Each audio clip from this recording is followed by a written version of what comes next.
What is the reaction down there so far?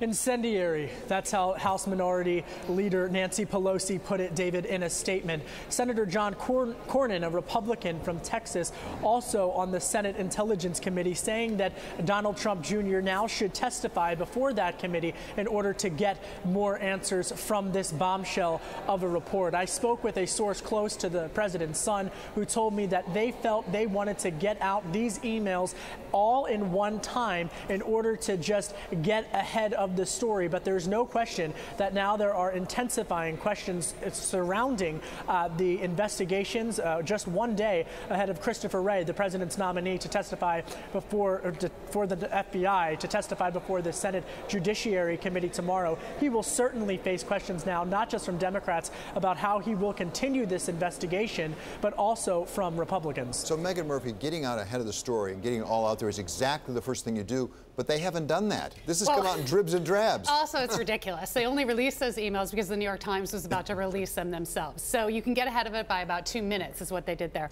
Let's break this down. What did we know today that we didn't know yesterday, and how serious is it, and why is it exactly as we're describing it now, as a bombshell, as a game changer? Here's why.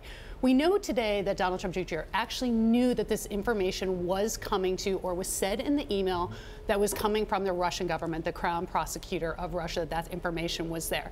So we know that that is something we did not know.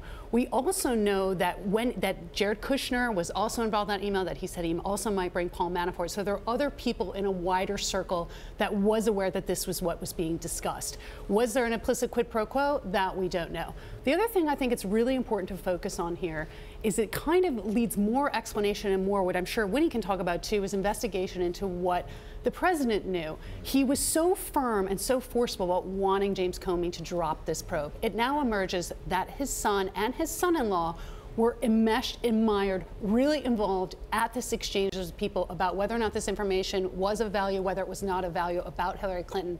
That is very important and may go behind to see some of the president's reasoning, some of the president's forcefulness about why he wanted this probe to be dropped so extensively.